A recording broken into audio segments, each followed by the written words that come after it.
बिस्मिल्लाहिर्रहमानिर्रहीम। अल्लाह ताला के फ़ज़ल करम और शुक्र के बाद आज की गुफ्तगू का आगाज़ करते हैं। मैं हूं काशिफ़ अहमद आपकी खिदमत में आम आदमी की बात के साथ हाज़िर।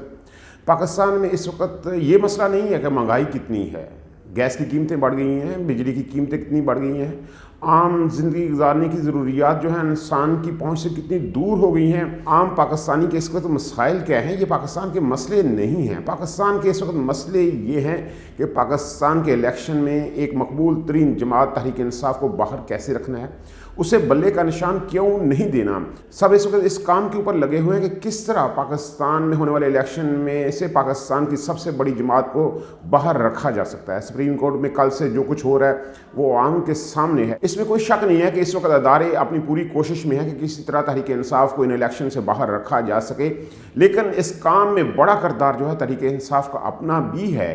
तहरीक इंसाफ की मौजूदा क़यादत जो वकला के ऊपर तहरीक इंसाफ की मौजूदा क़यादत जो वकला के ऊपर मुश्तमिल है, उसने भी पूरी कोशिश की है कि किस तरह वो इलेक्शन से बाहर हो पाए। यकीन मानिए तहरीक इंसाफ सिर्फ और सिर्फ इमरान खान का नाम है। इमरान खान के अलावा तहरीक इंसाफ में कुछ भी नहीं है। तहरीक इंसाफ की मौजूदा क़यादत वकला के ऊपर मुश्तमिल थी और ये अच्छी तरह जानती थी कि ये इंट्रा पार्टी इलेक्शन चैलेंज हो सकते हैं। जिस तरह इलेक्शन कमीशन एक पार्टी बना हुआ था और जिस तरह उसने तहरीक इंसाफ के इंट्रा पार्टी इलेक्शन को मुस्तरद किया और उसके बाद 20 दिन में दोबारा इलेक्शन करवाने का हुक्म दिया और अकबर एस बाबर दरख्वास्त से लेकर तहरीक इंसाफ के पीछे पड़ा हुआ था, सबको अंदाज़ा था कि ये इलेक्शन चैलेंज होंगे। लेकिन इसके बावजूद तहरीक इंसाफ की मौजूदा क़यादत ने वही बोंगियाँ मारी, वही चवलें मारी जो मारनी चाहिए थी, क्योंकि इनमें काबिलियत नहीं है। इन्हें पता नहीं किसने उठाकर क़यादत के ऊपर बैठा दिया। एक छोटे से गांव में, पेशावर के एक छोटे से गांव में आपने इलेक्शन करवा दिए, कोई बंदा मौजूद नहीं था, कोई बंदा मद्दे मुकाबल नहीं था। खाना पूरी तो कर लें, आप वकला हैं, आप जानते हैं कि जब ये चैलेंज होंगे तो कौन कौन से सवालात होंगे। आपकी 5 रुकनी इलेक्शन कमीशन की टीम थी, वो कहाँ पे है? सिर्फ एक बंदे के इसके ऊपर साइन है, बाकी कोई बंदा वहाँ मौजूद नहीं है, किसी के पास लिस्टें नहीं हैं। आपको ये सारे काम करने चाहिए थे, लेकिन आपने नहीं किए। आपने खुद मौका दिया अकबर एस बाबर को और इलेक्शन कमीशन को कि वो आपके नताइज मुस्तरद करवाएं और आपको इलेक्शन से बाहर कर दें। उन्होंने ऐसा किया। अब क्यों चीख रहे हैं, क्यों चिल्ला रहे हैं? और कल जो सारा दिन वहाँ समाअत होती थी, जो आपके वकला थे, जो नियाजी साहब आपके इलेक्शन कमीशन के जो चेयरमैन थे, उनके जवाबात देकर ये अंदाज़ा हो रहा था कि बल्ले का निशान तहरीक इंसाफ के पास नहीं रहेगा, किसी सूरत नहीं रह पाएगा, क्योंकि काजी साहब बहुत गुस्से में थे। अगर वो आइन के ऊपर चलते हैं, आइन को देखते हैं, तो ऐसे ही लगता है कि उनके सवालात जेन्युइन हैं। इलेक्शन कमीशन जो है ये हक बजानब था इस मामले में कि वह तहरीक इंसाफ को बल्ले का निशान ना दे। आपकी कोई तैयारी नहीं थी, लेकिन आज के जो दलाइल अली ज़फ़र साहब दे रहे हैं उनको देखकर नज़र आता है कि जान है, किसी ने तैयारी की है, वो वकील है, को पेश हुआ है, ये सारी चीज़ें लोगों के सामने है। काजी साहब का ये बड़ा अहसन फैसला है कि लोगों के सामने सारी चीज़ें लेकर आए हैं। पहले लोगों को एंटरटेनमेंट नहीं मिलती थी, लोग परेशान थे, स्टेज थिएटर पाकिस्तान में बंद हो चुके हैं, लोग घरों में बैठे हुए हैं, टीवी के ऊपर बोगस से ड्रामे लगते हैं, वो देखना नहीं चाहते।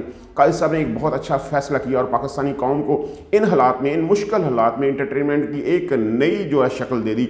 अब लोग टीवी के आगे बैठे होते हैं, सुप्रीम कोर्ट की सारी कार्रवाई देखते हैं, एक स्टेज थिएटर जो है उनके सामने लगा होता है, तंज होते हैं, मज़ा होते हैं, लोगों को जुगतें लगाई जाती हैं, लोगों से सवाल पूछे जाते हैं, लोगों को रोका जाता है, टोका जाता है, डांटा जाता है।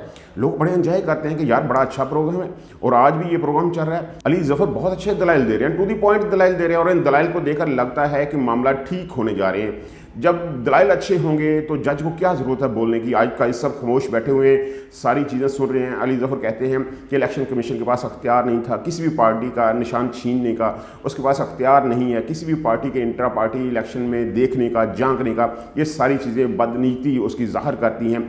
दूसरी तरफ इलेक्शन कमीशन जो है दूसरी जमातों के साथ जो है वो किसी और तरह का रवैया रखता है, हमारे साथ किसी और तरह का रवैया रखता है। और इसकी बड़ी मिसाल आज उनका वो महफूज फैसला जो उन्होंने सुनाया है ANP के हवाले से, वो सबके सामने है। कैसे ANP को उन्होंने एक और मौका दे दिया, सिर्फ 20,000 का जुर्माना किया और 10 मई की डेट दे दी कि 20,000 जुर्माना दे और 10 मई तक इलेक्शन करवाएं। ये एक आप 20,000 का जुर्माना जमा करवाएं और 10 मई तक इलेक्शन करवा दें। ये इलेक्शन कमीशन की एक बड़ी वाज़ेह मिसाल है कैसे उसकी बदनीति है। तहरीक इंसाफ के मामले में कुछ और रवैया है اور باقی جماعتوں کے حوالے سے کچھ اور رویہ ہے تو یہ معاملات سامنے چلیں گے۔ آج کی سماعت بہت اہم ہے، علی ظفر کے دلائل بہت اہم ہیں، اس کے بعد حامد خان نے دلائل دینے ہیں، دیکھتے ہیں حامد خان کون سے دلائل دیتے ہیں، اور اس کے بعد قاضی فائز عیسیٰ جنہوں نے کل بہت اچھے دلائل دیے تھے۔ کل ایسا محسوس ہو رہا تھا کہ الیکشن کمیشن کو کسی وکیل کی ضرورت نہیں ہے، جس طرح کے دلائل قاضی فائز عیسیٰ دے رہے تھے ان کو دیکھ کر لگتا تھا کہ بہت اچھا وہ کیس لڑے، واقعی اچھے وکیل ہیں، تو آج وہ خاموش بیٹھے ہوئے ہیں۔ تو آج اگر وہ دلائل دیتے ہیں تو دیکھتے ہیں وہ کون سے دلائل ہوں گے۔ قاضی فائز عیسیٰ صاحب کے دلائل بہت اہم ہونے جا رہے ہیں،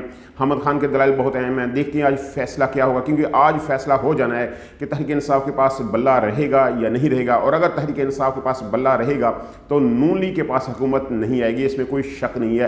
نون لیگ کو ایسا محسوس ہو چکا ہے، اس لیے وہ پوری کوشش میں ہے کہ اس طرح تحریک انصاف کو بلہ نہ ملے، کیونکہ بلہ اگر تحریک انصاف کو مل گیا تو حکومت نون لیگ کو نہیں ملے گی، یہ بات بالکل واضح ہے۔ اللہ تعالیٰ آپ کو آسانیاں دے، آسانیاں تقسیم کرنے کا حوصلہ دے۔ آپ کی محبتوں کا بہت شکریہ۔